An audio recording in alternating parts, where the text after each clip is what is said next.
Hello friends, नमस्कार। मैं शशि शाक्या आप सबका स्वागत करती हूँ अपने चैनल त्रिशक्ति ज्ञान द पावर ऑफ यूनिवर्स में। आज का मेरा टॉपिक है आभा मंडल यानी ऑरा। ऑरा आप समझिए क्या होता है। मैंने इसके पहले भी रेकी क्या है मैंने आपको बताया था। रेकी क्या है, ठीक है, वो कैसे काम करती है, एनर्जी होती है ना। आज का मेरा क्या है कि आभा मंडल, ठीक है। तो आभा मंडल को इंग्लिश में बोलते हैं ऑरा। आप इस तरह से समझिए कि इस पृथ्वी में जितने भी व्यक्ति हैं, लोग हैं, वो सभी लोग एक कवच के अंदर सुरक्षित होकर इस दुनिया में पैदा होते हैं। यानी जब छोटा बच्चा बॉर्न होता है तो वो उसका एक ऑरा होता है, एक सर्कल होता है और उसके अंदर वो बच्चा रहता है। जब हो जाता है यानी इस पृथ्वी पर जब आता है, ठीक है ना, तो वो कहीं पर बैठा रहता है, वो सर्कल के अंदर रहता है और वो सर्कल किसी को दिखता नहीं है, ठीक है, लेकिन वो व्यक्ति उसमें सेफ रहता है।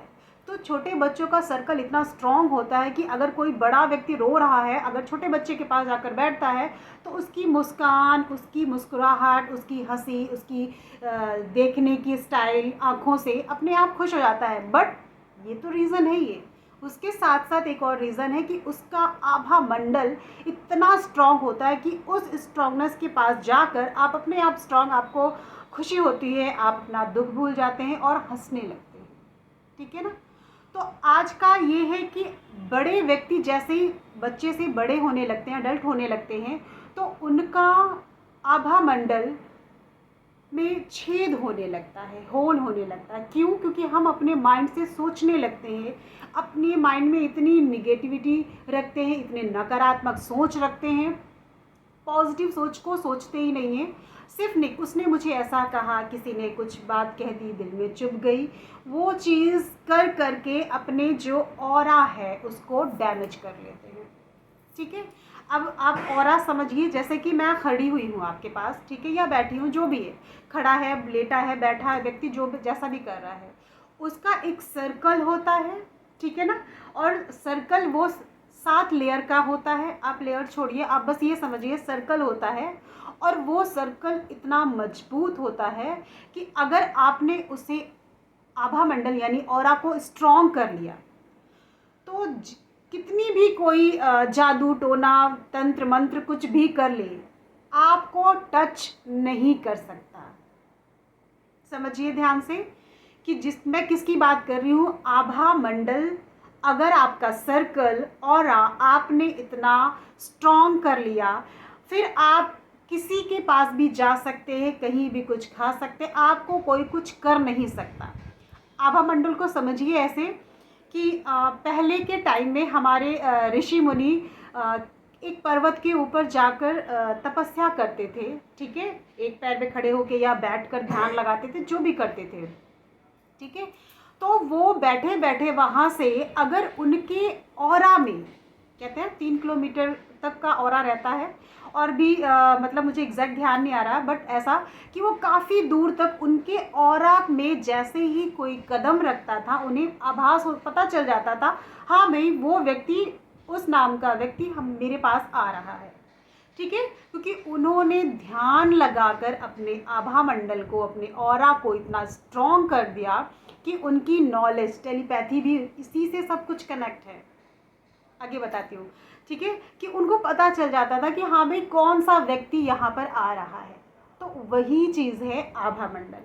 आजकल की लाइफस्टाइल में कोई ऐसा ध्यान नहीं कर सकता कि आप बैठ के घंटों ध्यान लगा लो, क्योंकि बच्चे हैं, पढ़ाई है, जॉब है, घर के काम है, ठीक है, पहले जैसा वो माहौल नहीं है। आजकल बहुत बिजी दुनिया है, ये बहुत बिजी लाइफ है हमारी, किसी के पास इतना टाइम नहीं है। तो उसकी एक ट्रिक होती है आभा मंडल को, ठीक है, क्लीन करने की या बैलेंस करने की। अभी भी आपके पास ऑरा है, सबका ऑरा होता है, लेकिन ऑरा में जो होल हो गया, जो छेद हो गया है, उनको स्ट्रॉन्ग कैसे करना, उनको भरना कैसे है, ठीक है, आपको बस ये सीखना है, ठीक है। मेरा नॉलेज देने का बस इतना ही मतलब था कि आप इन चीज़ों के बारे में जानते ही नहीं हैं। कुछ लोग, घर में किसी ने कुछ कह दिया, या बेटे को फीवर आ गया, या क्या नाम है, बिजनेस नहीं चल रहा है, तो एक ही थिंकिंग चाहती है कि किसी ने कुछ करा दिया, कुछ हो गया, कोई जल रहा है मुझसे, ठीक है, ये सब ठीक है, अच्छी बात है। बट इसके साथ अगर इस चीज़ के बारे में आप नॉलेज रखोगे कि हाँ भी आभा मंडल ऑरा क्या है, तो कोई कितना भी कुछ करा दे, आपको स्माइल रखनी है, अपना काम करना है, दुनिया के बारे में सोचना ही नहीं है कि हाँ भाई उसने ऐसा क्यों किया। अगर करेगा तो वो उसकी लाइफ है, वो उसके ऊपर जाएगा। आपका अगर ये ऑरा है, कोई चीज़ आ रही है तो वो टच करेगी आपको, लेकिन अंदर तो नहीं जाएगी ना,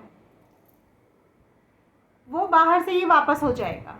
तो आपको अपने आभा मंडल को स्ट्रॉन्ग करना है, उसके बारे में सोचना है कि हाँ भाई ऐसा भी कुछ होता है, ये तो मुझे पता ही नहीं था। तो मेरा ये टॉपिक बनाने का मतलब केवल इतना है, आपको नॉलेज होनी चाहिए कि आभा मंडल कैसा होता है, और उसमें आपको अपना एक माइंड भी सेट करके रखना है कि आभा मंडल को स्ट्रॉन्ग करना है, उसके बारे में देखना है, समझना है। ये किससे जुड़ा हुआ है? रेकी से जुड़ा हुआ है। अगर आप मेरा वीडियो देख के आपको केवल इतनी सी समझ आ जाती है कि हाँ ऐसा भी कुछ होता है, और अपनी माइंड को आप स्ट्रॉन्ग करते हो, तो मेरे लिए यही बहुत है। सब्सक्राइब करना इम्पोर्टेंट नहीं है, इम्पोर्टेंट ये है कि आपके दिमाग में जो चीज़ पॉजिटिविटी आती है, आप उसके हिसाब से आपका लाइफ आगे बढ़ती है, तो बहुत खुशी की बात है। क्योंकि जीवन मिला है जीने के लिए, उसे इंजॉय करिए। खुश, इंजॉय का मतलब ये नहीं है कि गलत काम करके आप आगे बढ़िए, ठीक है। इंजॉय का मतलब है माइंड से खुशी। बहुत सी चीज़ें हैं, मैं बोलना नहीं चाहती हूँ उनके बारे में, ठीक है। मैं बस यहीं पर बोलती हूँ कि आभा मंडल को समझिए, उसके बारे में नॉलेज करिए कैसा होता है, और इसे ठीक करने के उपाय भी आगे मैं बताऊँगी, ठीक है, कि इसे ठीक कैसे करना है। आपको इसके बस एक ही मूल मंत्र, आप सूत्र या फॉर्मूला, एक ही चीज़ है, ये रेखी काम करती है आपकी सत्यता पर, आप कितना सच बोलते हो, क्योंकि हमारी रेखी चक्रास पर डिपेंड करती है, एनर्जी पर, ठीक है ना। और ये सारी चीज़ें कैसे डिपेंड करती है कि आप कितना सत्य बोलते हो, सच का साथ देते हो, ठीक है ना। झूठ जहाँ पर चल रहा है, कोई गलत बोल रहा है, कुछ बोल रहा है, तो आप सुनिए, उसे हटाइए, उसे सांत्वना दीजिए, उसे रिलैक्स करिए। बट आपको उसमें उसके साथ बहना नहीं है कि उसने गलत बोला, उस कि वो ऐसा है, हाँ हाँ वो भी ऐसा है, आपको नहीं बोलना है। और अगर आप बोल रहे हो ठीक है वो भी गलत है, तो आपको आने के बाद, आप कहीं जाते हैं पार्क में या किसी लेडी के पास, उन्होंने अपने घर की प्रॉब्लम सारी बताई, आपने कहा ठीक है ऐसा अच्छा नहीं होना चाहिए, गलत है ये वो, लेकिन उसके बाद आपने वो गंदगी को अपने ऑरा से कैसे हटाना है, ये भी समझिए, ठीक है। कि वो गंदगी हमारे ऑरा में आती है तो हमारे ऑरा को डैमेज करती है, होल हो जाता है उसमें, उसे फिर स्ट्रॉन्ग करना पड़ता है, उसे भरना होता है। तो उसे कैसे ठीक करना है मैं आगे की वीडियो में बताऊंगी। आज का मेरा टॉपिक था बस यही कि आभा मंडल क्या होता है, कैसे होता है, आभा मंडल के बारे में नॉलेज देना था, ठीक है, क्यों ज़रूरी होता है। और अगर कुछ ना समझ में आता, छोटे बच्चे कहीं पर भी कभी भी मिलते हैं, आप थोड़ी देर उनके पास बैठिए, उनको टच करिए, उनसे हेलो हाय, या बैठ भी जाएंगे, उनका इतना स्ट्रांग होता है, आप अपने आप हैप्पी हो जाएंगे, ठीक है ना। छोटे बच्चे इतने इंपॉर्टेंट होते हैं। और भी तरीके हैं मेडिटेशन के, कैसे मेडिटेशन भी कई तरीके होते हैं, ठीक है, मैं बाद में बताती हूँ। आज मेरा टॉपिक यही ख़त्म होता है, मैं फिर मिलती हूँ एक नई सोच और एक नए ज्ञान के साथ। नमस्कार।